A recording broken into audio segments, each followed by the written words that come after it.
कोई कमा ताने हुए है, कबूतर आड़े तिरछे उड़ रहे। जब कबूतर आड़े तिरछे उड़ रहे हों तो ये देखिए कि कमान तान के कौन खड़ा है, क्यों वो बेचारे आड़े तिरछे उड़ रहे नहीं हैं, नहीं, कुछ इसके लोग पीछे मजबूरी क्या कहकर है? आप इस रवानगी के सिलसिले को बहुत कमतर बता रहे हैं पंकज भाई। ये उतना ही मतलब कमतर है। यूपीए में आपकी सारी युवा ब्रिगेड के जो चेहरे थे, ज्योतिरादित्य सिंधिया, जितिन प्रसाद, आरपीएन सिंह, सुष्मिता देव, वो खैर मंत्री नहीं थी, गुलाम नबी आजाद, सिलसिला कहां रुक रहा है अब? ये कैप्टन अमरिंदर सिंह, देखिए ये लोग छोटा मोटा कोई इक्का दुक्का लोग आते जाते रहते हैं, वो मान ले, वो सवाल भी नहीं पूछता मैं आपसे। दो चीजें होती हैं, एक होता है लोगों का जाना आना। हो सकता है कि कुछ महत्वपूर्ण लोग भी गए हैं, ऐसा नहीं कि नहीं गए। दूसरा होता है कि पार्टी विभाजित हो जाए, कोई स्प्लिट हो जाए। स्प्लिट जैसी स्थिति कांग्रेस में पिछले 8 वर्षों में नहीं आई। तमाम तरह के झंझावात आए, तमाम तरह की परेशानियां आई, लेकिन पार्टी में विभाजन नहीं हुआ। एक G23 भी बना जिसने अपनी बात रखी, लेकिन पार्टी विभाजित हुई हो ऐसी नौबत नहीं आई। तो ये बहुत बड़ी बात है कि एक ऐसी कांग्रेस इस वक्त फिर भी सुदृढ़ है भीतर से कि उसमें विभाजन नहीं हो रहा है।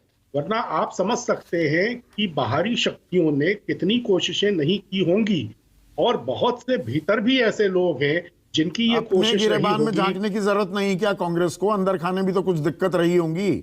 बाहर से कोई खुराफात करता है तो ऐसे थोड़ा है कि सब कुछ अंदर ठीक ठाक था। खुराफात की गुंजाइश, वो संभावना, वो अपॉर्चुनिटी तो कांग्रेस क्रिएट करती है ना।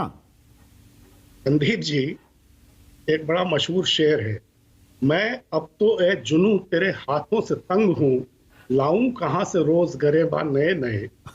हालत यह है कि जब से राहुल जी नेतृत्व कर रहे हैं कांग्रेस पार्टी का, तब से राष्ट्रीय स्वयंसेवक संघ और भारतीय जनता पार्टी और उसके बाकी सहयोगी संगठनों में एक बहुत बड़ी बेचैनी है, क्योंकि वे जानते हैं कि जब कभी चुनौती कर रहे हैं। क्यों नहीं कर रहे हैं?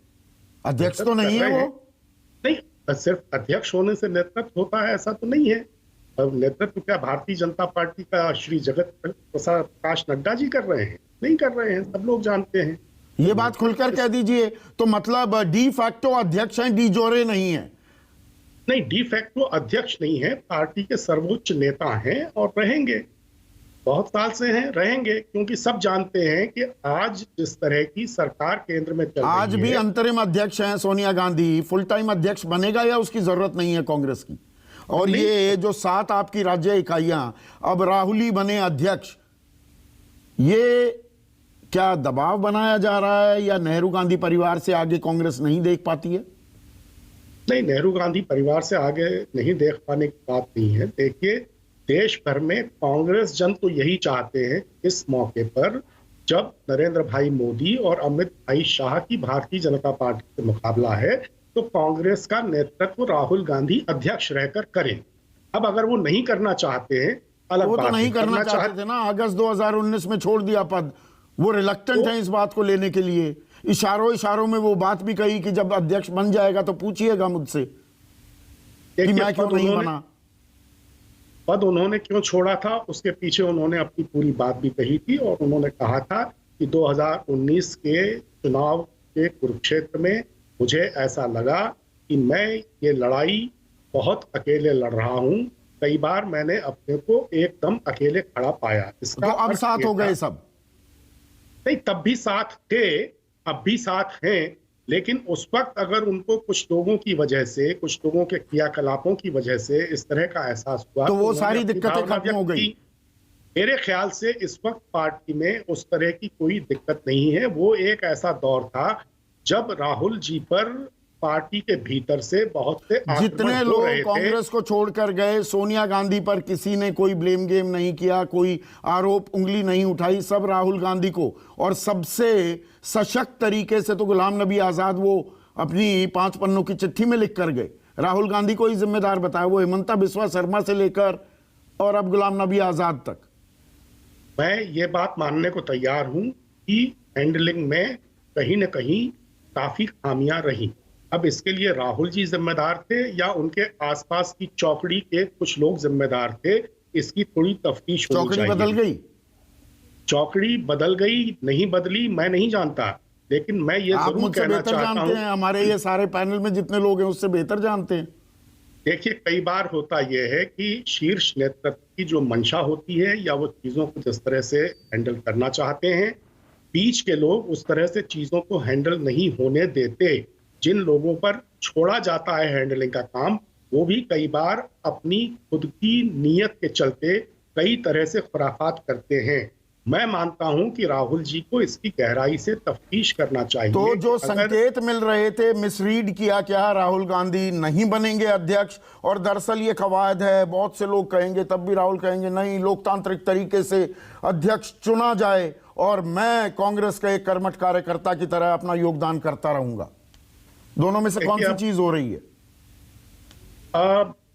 मैं अभी ये नहीं कह सकता कि राहुल जी अध्यक्ष बनेंगे या नहीं बनेंगे, लेकिन एक बार आपको याद होगा संदीप जी, एक हफ्ते पहले मैंने आप ही के कार्यक्रम में ये बात कही थी कि ठीक है कि राहुल जी अध्यक्ष बनने से अभी मना कर रहे हैं, लेकिन ये भारत जोड़ो यात्रा जब शुरू होगी तो नामांकन पत्र दाखिल होने का समय आने तक वो करीब 20-22 दिन चल चुकी होगी, और उस बीच उन पर देश भर से किस तरह के दबाव बनने शुरू होंगे और उसके बाद वो क्या फैसला करेंगे ये अभी से नहीं कहा जा सकता। तो ढाक के वही 3 पात हो जाएंगे? नहीं, ढाक के वही 3 पात क्यों हो जाएंगे? पूरे कांग्रेसी चाहते हैं कि राहुल गांधी अध्यक्ष बने और अध्यक्ष बन के नेतृत्व करें। इसमें ढाक के 3 पात वाली बात क्या है? परिवारवाद सीधा वही आरोप आएगा, फिर भारत जोड़ो पर भी सवाल उठेंगे कि ये भारत जोड़ो नहीं, राहुल गांधी की इमेज बिल्डिंग की एक्सरसाइज थी। नहीं, काहे का परिवारवाद? इस तरह का कोई परिवारवाद नहीं है। परिवारवाद की बात पर जाएंगे तो अभी भारतीय जनता पार्टी के परिवारवाद पर बहस हो सकती है। ये बड़ा लंबा किस्सा है। परिवारवाद परिवारवाद परिवारवाद कहकर दरअसल राहुल गांधी को दृश्य से हटाने की कोशिश की जा रही है, ताकि नरेंद्र भाई मोदी के लिए 2024 का रास्ता सुगम और आसान हो जाए। सीधी सी बात है, इसके अलावा कुछ नहीं है। सबसे ज्यादा डर राहुल गांधी से है कि वही टक्कर दे सकते हैं। अगर अध्यक्ष होंगे तो टक्कर और जोरदार तरीके से दे पाएंगे, नहीं भी होंगे तो इस बार टक्कर तो नरेंद्र भाई मोदी और राहुल गांधी के बीच ही होनी है। तो उसी की तैयारी है ये? हाँ, बिल्कुल। भारत जोड़ो से अध्यक्ष पद से 2024 की टक्कर। हाँ, 2024 भारत जोड़ो यात्रा 2024 के चुनाव को ध्यान में रखकर की जा रही है। ये मैं नहीं कहता। भारत जोड़ो यात्रा की जा रही है कांग्रेस को मजबूत बनाने और उसके रिवाइवल के लिए। कांग्रेस नहीं, यात्राएं तो और भी करने वाले हैं। अब 31 अक्टूबर से उड़ीसा में भी 2300 किलोमीटर की यात्रा, 1 नवंबर से असम में 800 किलोमीटर की यात्रा, फिर पूरब से पश्चिम की यात्रा भी अगले साल, वो जयराम रमेश बता रहे हैं। हाँ, होंगी, अलग अलग क्षेत्रीय यात्राएं होंगी, और अगले साल एक बहुत बड़ी यात्रा गुजरात से अरुणाचल तक होगी, और 2024 तक ये सिलसिला चलेगा। अब क्या है कि दरवाजे दरवाजे जाकर और सड़क मेड़ पर घूमकर कांग्रेस को मजबूत करना जरूरी है। और आप देख रहे हैं कि पिछले 11-12 दिन में जिस तरह का माहौल कांग्रेस के पक्ष में खड़ा हुआ है वो अद्भुत है। आज से 15 दिन पहले इस तरह के माहौल की कोई उम्मीद भी नहीं कर सकता था। 150 दिन की यात्रा 13 दिन में आप इसको बहुत सफल बताने लगे। खुद के पांव पालने में दिख जाते हैं।